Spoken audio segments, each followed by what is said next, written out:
Let's talk about the power of singular focus and how to do it. And you know what? We are living in a society of ridiculous response times, quite honestly, and less than efficient productivity. Let's just put it nicely and say that, all right?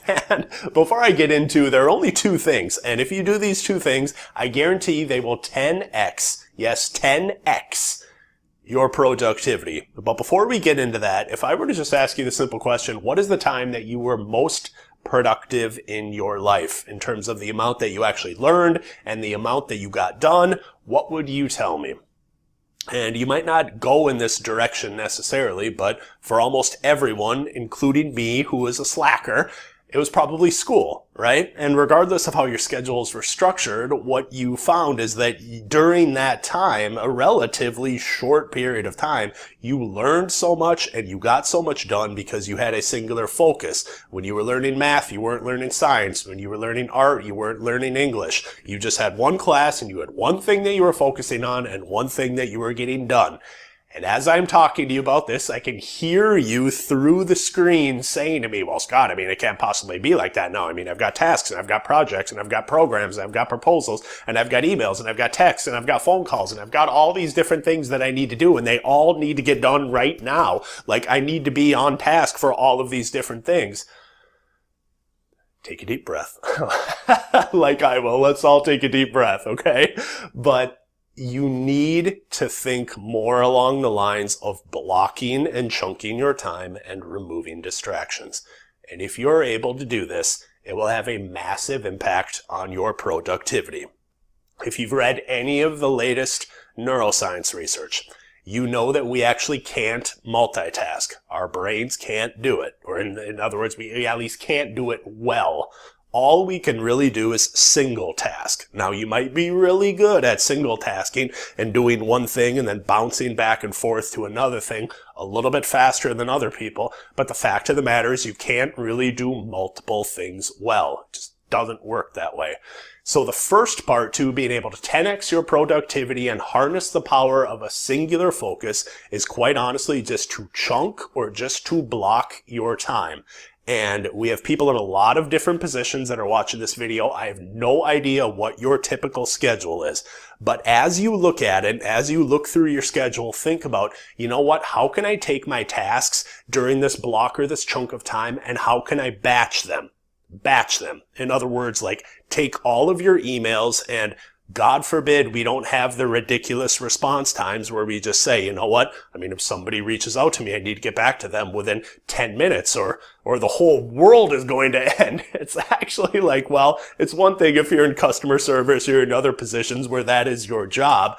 I get that part of it, but why not just say, you know what, there are 2 or 3 different periods of time for 30 to 60 minutes where all I'm doing is answering email.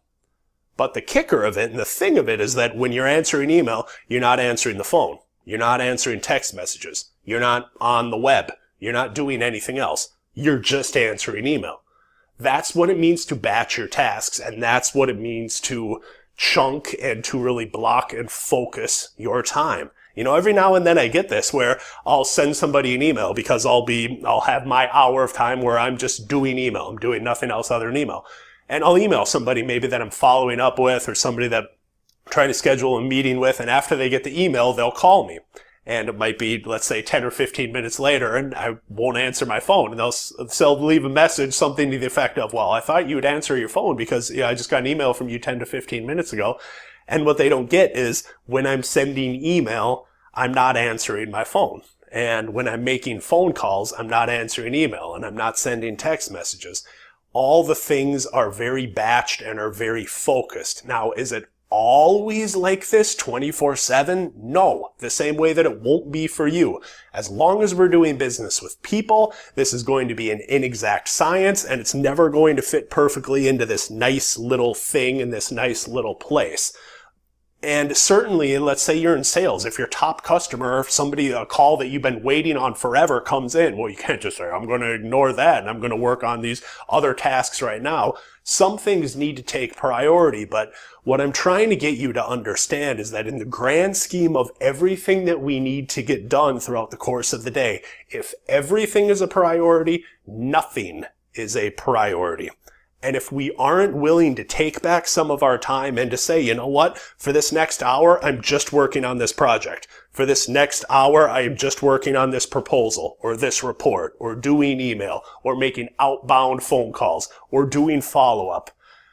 If we're not willing to take back and chunk and block out some of our time to at least some extent doing this, we're really not being maximally productive and we're not being most efficient with our time. We just aren't, because again, we're trying to multitask when we can't really do that, and we end up not doing anything that well.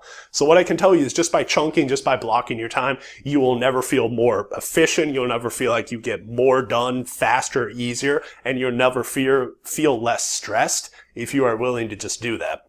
And then the second part of it is to remove distractions as much as possible. I've already talked about this a little bit, but distractions in this day and age usually comes in the form of notifications. I mean, I've seen people's computers with clients I've worked with and companies that I've spoken for and trained where it's like every single few minutes you've got a notification popping up in the upper right-hand corner of the screen that says you have a new email or you have a meeting coming up or, phone is vibrating, beeping with a text message. And all of life and everything that we do is based around narratives. Like we have stories and we have narratives that we create in our own heads.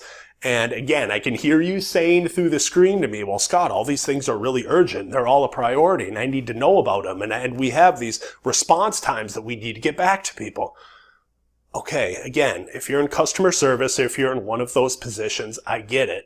But ask yourself if that's really the reality or if that's just a narrative you've created in your own head.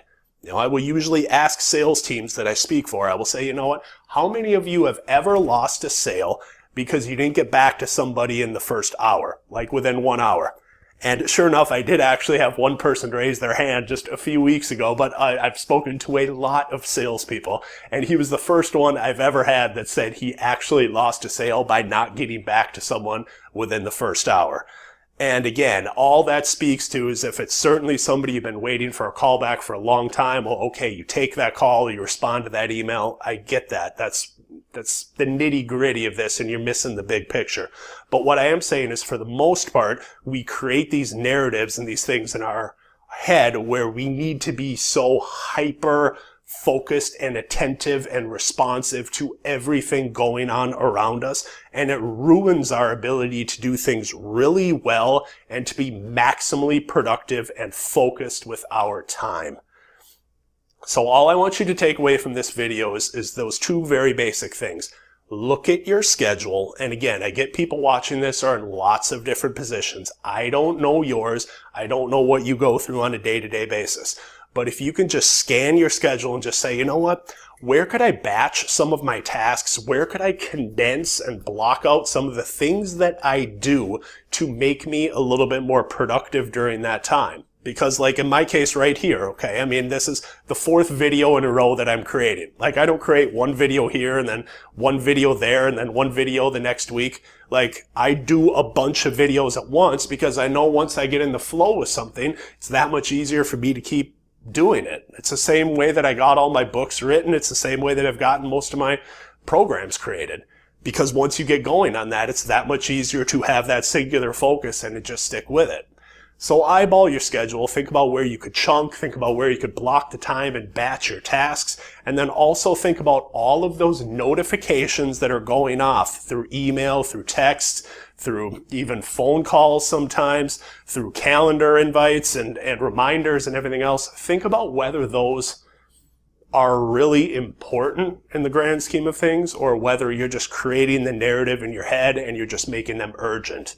So I can promise you, if you can level this up even just a little bit, I don't know if you'll 10x your productivity. You absolutely have the potential to 10x your productivity. And when you do that, you will never feel like you've gotten more done faster, easier, and are less stressed than if you're able to harness that power of a singular focus.